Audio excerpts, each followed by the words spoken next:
السلام علیکم دوستو، آج ہم بات کریں گے مسلمانوں کے برکتوں والے مہینے رمضان کے بارے میں۔ قرآن پاک اس دنیا میں کیسے آیا یہ بھی جان۔ اللہ نے چار آسمانی کتاب اس دنیا میں نازل کی۔ پہلی کتاب حضرت موسیٰ علیہ السلام کو رمضان المبارک میں تورات نازل ہوا۔ دوسری کتاب حضرت داؤد علیہ السلام کو 12 رمضان المبارک میں زبور نازل ہوا۔ تیسری کتاب حضرت عیسیٰ علیہ السلام پر 18 رمضان المبارک کو انجیل نازل ہوا، اور چوتھی کتاب آپ محمد مصطفیٰ صلی اللہ تعالیٰ علیہ وسلم پر 27 رمضان المبارک کو قرآن نازل ہوا۔ قرآن پاک اس دنیا میں آنے کے دن سے رمضان کی شروعات ہوئی۔ رمضان کو قرآن پاک کا مہینہ بھی کہا جاتا ہے۔ مسلمان یہ یقین رکھتے ہیں کہ رمضان کے مہینے میں ہی قرآن پاک اس دنیا میں نازل ہوا، یعنی قرآن پاک آسمان سے مسلمانوں کے لیے اترا۔ دوستو، رمضان کا مہینہ چل رہا ہے۔ اس مہینے میں مسلمان نماز، روزہ، قرآن کی تلاوت کرتا ہے، عبادت کرتا ہے، زکوٰۃ، فطرہ یعنی اپنی کمائی کا کچھ حصہ ضرورت مندوں کو دیتا ہے، غریبوں کو دیتا ہے۔ جب دنیا میں اسلام نہیں تھا تو ایسا کچھ نہ تھا،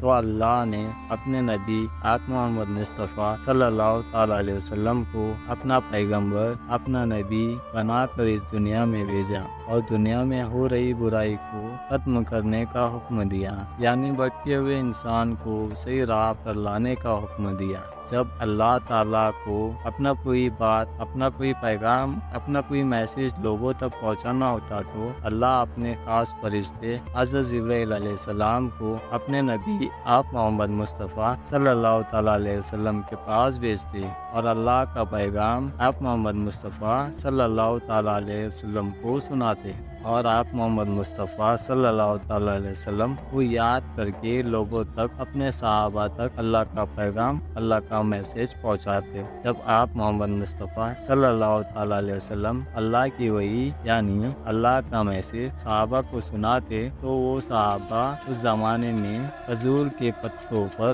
لکڑیوں پر، ہڈیوں پر، کھالوں پر، جہاں وہ اس زمانے میں لکھ سکتے تھے، انہیں لکھ کر اپنے گھروں میں محفوظ رکھتے تھے۔ اس طرح قرآن پاک تھوڑا تھوڑا کر کے الگ الگ موقعوں پہ 22 سالوں میں مکمل ہوا۔ پہلی وحی یعنی پہلا میسیج رمضان میں ہی آیا اور رمضان میں ہی ختم ہوا۔ پھر جب سن 632 میں اللہ کے نبی کا وصال ہوا، یعنی جب وہ اس دنیا سے پردہ فرما گئے، تو ان کی ساری وحی یعنی ساری قرآن کی آیات اور میسیجز کو اکٹھا کیا گیا، یعنی جمع کیا گیا، اور قرآن پاک کو مکمل کیا گیا۔ یاد رکھیے دوستو، قرآن پاک کا ایک سینٹنس، ایک ورڈ اللہ کا ورڈ ہے۔ جیسے ہمارے نبی تک آیات یعنی میسیج کو بھیجا گیا، اسے ویسے ہی لکھ دیا گیا۔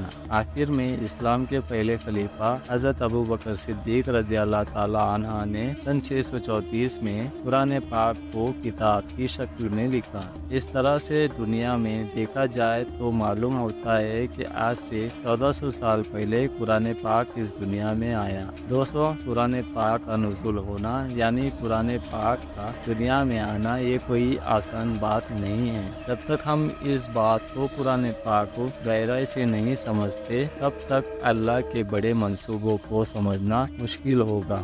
دوستو، قرآن پاک میں اللہ نے ہمیں زندگی جینے کا بہترین طریقہ بتایا ہے۔ یہی وجہ ہے کہ آج دنیا بھر میں اسلام بہت تیزی سے پھیل رہا ہے۔ قرآن پاک پڑھ کر کئی اسلام کے دشمن، جو اسلام کو دنیا سے ختم کرنے کی سوچ رکھتے تھے، نفرت کے ذریعے جانے انجانے میں، جب اسلام کی برائی ڈھونڈنے کی فوج میں اسلام کی اچائی انہیں سامنے آنے لگی، تو انہیں اسلام سے محبت ہونے لگی، اور وہ اسلام قبول کر لیے گئے، کیونکہ قرآن پاک میں ہر چیز، ہر سوال، دنیا کی اور آخرت کی ہر چیز کا ذکر ہے۔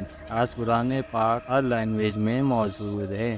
اگر میرا ویڈیو کوئی نان مسلم بھائی دیکھ رہے ہیں تو میرے ان سے یہی کہنا ہے کہ دنیا میں آپ ایمان لاؤ یا نہ لاؤ، پر اپنی بہتر زندگی جینے کے لیے قرآن پاک کو پڑھیے، سمجھیے اور جانیے کہ ہمیں اپنی زندگی کیسے جینی چاہیے۔